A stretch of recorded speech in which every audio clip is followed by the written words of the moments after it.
Praise the lord. ప్రభునందు ప్రియమైన దేవుని బిడ్డలారా, ప్రభునామమున మీ అందరికీ ఉదయకాల శుభములు తెలియపరుస్తూ ఉన్నాం. దేవుని యొక్క వాక్యము హెబ్రీలకు రాసిన పత్రిక 13వ అధ్యాయము 16వ వచనం. ఉపకార ధర్మమును చేయమరొకడి, అట్టి యాగములు దేవునికి ఇష్టమైనవి.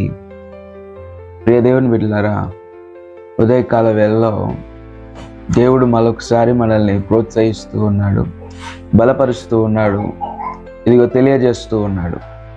ఉపకార ధర్మము చేయడము మర్చిపోవద్దు అని అంటే, మనం సహకరించడము అసలు మర్చిపోవద్దు. ఎదుటివారు మనకి సహకరించకపోయినప్పటికీ మనం వారికి సహకరించాలని దేవుని వాక్యము జ్ఞాపకం చేస్తూ ఉంది. కాబట్టి ఉపకార ధర్మం చేయడం మర్చిపోవద్దు. ఎందుకంటే అలాంటి యాగపూరితమైనవి, యాగంతో సమానమైనవి, అలాంటి విషయాలన్నీ కూడా దేవునికి ఇష్టమైనవని దేవుని వాక్యము సెలవిస్తూ ఉంది. కాబట్టి దేవుని వాక్యాన్ని బట్టి మనము ఉదయకాల వేళలో ఒకరినొకరము ప్రోత్సహించుకోవాలి. సహకారము అందించుకోవడానికి, సహకారము చేయడానికి, సహకారము చేసి దేవుని కృపను, దేవుని దీవెనను, దేవుని ఆశీర్వాదమును పొందుకోవడానికి మనము ప్రయత్నము చేయాలి. మన పరిస్థితి ఎలాగైనా ఉండని, మన విషయాలు ఎలాగైనా ఉండని, ఎలాంటి పరిస్థితిలో ఉన్నప్పటికీ ఇదిగో దేవుని వాక్యం అంటుంది, ఉపకార ధర్మము చేయుట మరచిపోవద్దు. ఎందుకు జ్ఞాపకం చేస్తున్నాడు భక్తుడు అని అంటే 15వ వచనంలో అంటాడు, ఆయన ద్వారా మనము ఎల్లప్పుడూ దేవునికి స్తుతియాగము చేయుదము.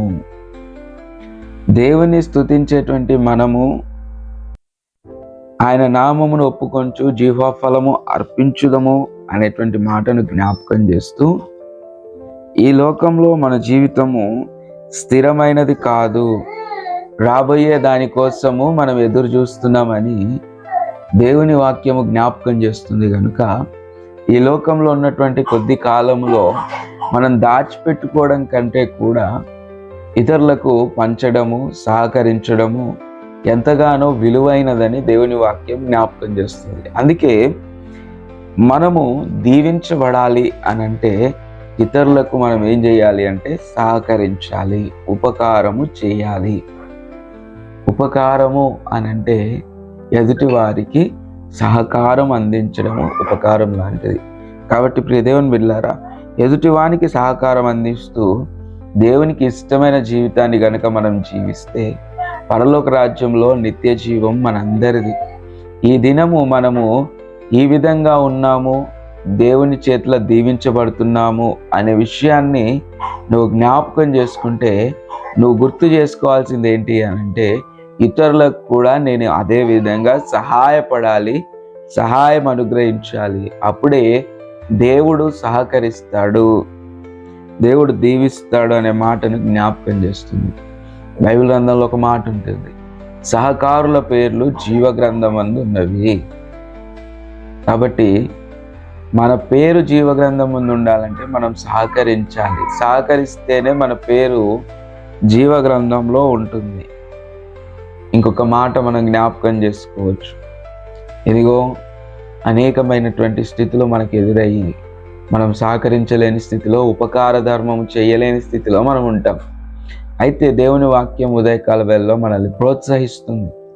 చూడండి, హెబ్రీ పత్రిక 12వ అధ్యాయము మనం చూస్తే 1వ వచనంలో అంటాడు, ఇంత గొప్ప సాక్షి సమూహము మేఘము వలె మనల్ని ఆవరించి ఉన్నందున మనము కూడా ప్రతి భారమును సులువుగా చిక్కులబెట్టు పాపమును విడిచిపెట్టి విశ్వాసమునకు కర్తయు దాన్ని కొనసాగించువాడైన యేసు వైపు చూచుచు మన ఎదుట ఉంచబడిన పందెములో ఓపికతో పరిగెత్తుదుము అని దేవుని వాక్యము మనకి జ్ఞాపకం చేస్తుంది. కనుక మనం కూడా దేవుని వైపు చూస్తూ ఈ ఉదయకాల వేళలో ఈ దినమంతయు దేవుని వైపు చూస్తూ ఇదిగో ఉపకార ధర్మమును నెరవేరుస్తూ దేవునికి ఇష్టమైన యాగము మనం చేస్తూ మనం ముందుకు కొనసాగితే మన కొరకు నిత్య జీవం ఉంది, మన కొరకు ఆశీర్వాదం ఉంది, మన కుటుంబానికి సమాధానం ఉంది. దేవుడు ఎల్లప్పుడూ మనకు తోడుగా ఉండి తన కృపను మన యందు చూపించేటువంటి గొప్ప ఆశీర్వాదము మనకుంది. అట్టి కృప దేవుడు మనందరికీ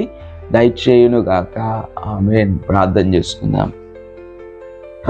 కృపగల దేవా, నిత్యుడవగు తండ్రి, సమాధానకర్త, నిన్న నేడు నిరంతరము ఏకరీతిగా ఉన్నవాడా, మీ అమూల్యమైన శ్రేష్టమైన నామమును బట్టి మీకు వందనములు.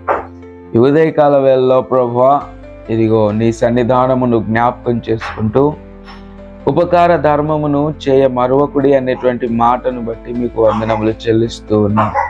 అవి మీకు ఇష్టమైనటువంటి యాగము అని ఆయన ప్రభువా, మేము దేవుని వాక్యం ద్వారా మేము గమనిస్తూ ఉన్నాం, గ్రహిస్తూ ఉన్నాం.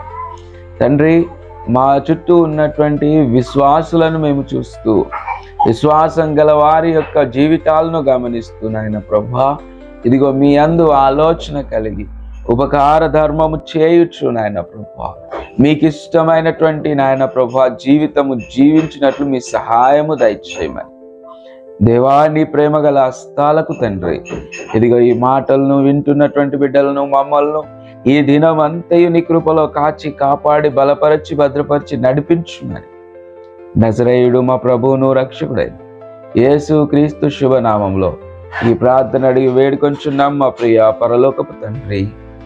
ఆమేన్. ఇప్పుడు మన తండ్రి అయిన దేవుని యొక్క ప్రేమ, కుమారుడైన యేసు క్రీస్తు కృప, పరిశుద్ధ ఆత్మ యొక్క సహవాసం కూడిన మనందరికీ నీ సర్వలోక పరిశుద్ధులకు ఇప్పుడు ఎల్లప్పుడూ సదాకాలము తోడై ఉండి నడిపించును గాక. ఆమేన్.